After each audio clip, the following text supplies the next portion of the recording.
Hello everyone and welcome to this tutorial that has been made for the Himalayan Trust for their resource pack, Sir Edmund Hillary, Journey of Adventure and Helping Others. I'm Angela and I'm just going to show you a little around Google My Maps. So first of all, I give my students the link for My Maps and this is where they'll find themselves. It is linked with their Google Drive, which is always helpful. Now, when students have shared their My Map with you, you are able to see it under shared. So you'll have all of their maps there, making it easy when assessing. Anyway, let's get started. The first step is to create a new map. This takes us now to our Google Maps. And of course, one of the best things that students should be doing is naming their My Maps. So let's name this a journey of adventure and helping others. Awesome. You also have the choice of adding a description here, and that is up to you as to whether or not you want students to do so. Once given the name, click Save. So let's just have a look at this area here. First of all, we have down here Base Map. It gives you the choice of the different maps. So you can be selecting these and choosing the right one for your project. There's many options. I'm just going to stick with this one here. We also have a thing called a layer. You can have layers of maps. Now, this is up to you whether or not you want your students to have this, but I will just show you how you can have more than one layer so you get an idea of what they're all about. So first of all, I might have a layer that is based all around Nepal, the country. So any information or any tasks that students do under Nepal will come under this layer, so therefore on this map. Then I will make another layer, so I'll select add layer here. And this layer, I'm going to call Sir Ed's Journey. For this particular layer, I'm going to keep to be specific for Sir Edmund Hillary himself, so any tasks relating to him and his journey. Now, what we can do here is there's also sharing, and there's also the opportunity for students to be able to preview their own My Maps as well. One thing that is important is that students know which layer they are actually on, because if they are marking things out and doing work under a layer that isn't, for example, Nepal, it's instead Sir Ed, that can be really frustrating for them. So one thing to remind them here is that if they're on a particular layer, the blue line will show up here, and they just need to click it to change the layers. If you know that your students might perhaps struggle with this and might mix it up often, then simply have one layer at this stage, and then perhaps they might add another layer at another stage. So there's many things that we can use this for. First of all, I'm just going to show you the toolbar. So you've got undo here. If you've got the hand just to sort of pull the map around. You've got the add marker, which I'll show you shortly. You've also can draw lines, shapes. This we can do routes as well. For example, add a walking route, things like that. We also have then the adding directions, and you can also actually measure distances and areas here, and that's simply by dragging, as you can see. So we also down here have the option to zoom in and out. Okay, so you can see that there. Now, what you might be looking at doing first is perhaps simply looking at what students know about Nepal. You do have the search bar here, so you can simply type in Nepal, and it's going to actually bring the country up. So you can see here as well, if I add this, so at the moment we're just here and it's showing the actual search bar of what I'm searching at the moment.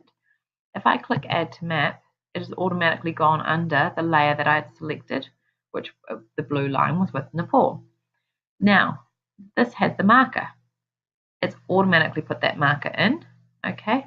However, if you had wanted to actually have students add the marker without locating it first, it might be that you just select it and then you click the map, and that's where the marker will go, and then they have a clean slate here. But let me just show you on this marker here.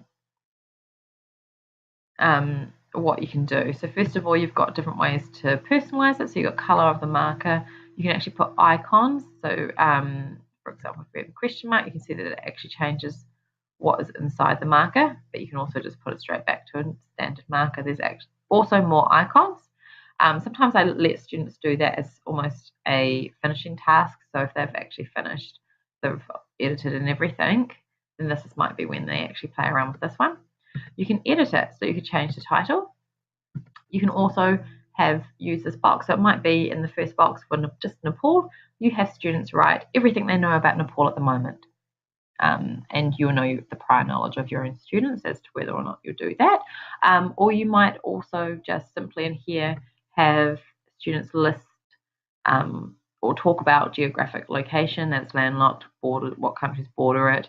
It might be that you put basic facts in there, such as the population and all of those details. Once you've put some information in there, you can save it, or you can also add a photo. The great thing about my maps as well is there's lots of places to get your photos, but what I love is I can go to more and Google image search and get my photos straight from Google. So let's just put in the flag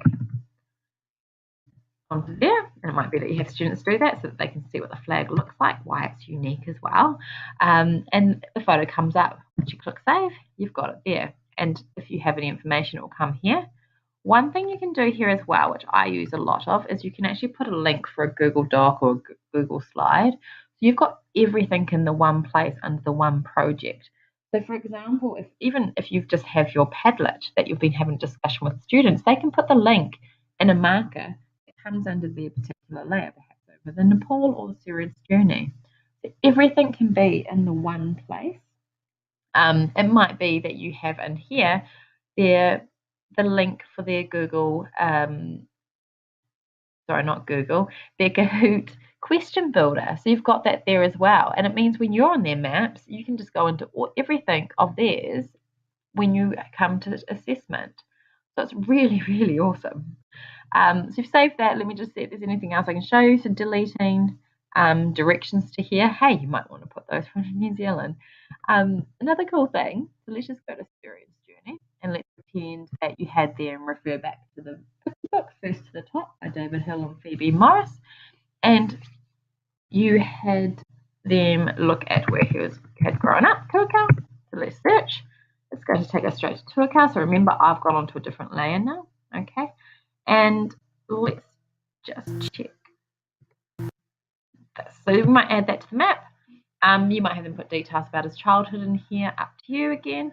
The cool thing is about using this is, hey, we've just put that in, we might be working on that, but then they want to go back to Nepal, and we can click there, and it's taking them actually back to that location as well, okay? There is so much that you can do with this, and it's just a matter of the students will explore themselves, in fact, and it's just a matter of exploring and checking it out. But the key thing here is your layers and your markers that go underneath them, and the fact that you can actually add in a lot of information here, all the links to other Google Docs. So this can be where you base their entire Himalayan Trust project, and you could even have, once they do their summit challenge, for example, you could even add another layer that shows their journey for their summit challenge. You might even just put that underneath or aligned. If you just have one layer, you might put it within the same layer. There are so many options. I hope that this has just given you a little bit of insight into how to use this, and I'm really excited to hear how you find it and excited for your students to be able to experience how awesome My Maps is. So good luck and enjoy this resource pack. It's awesome. Thank you. Bye.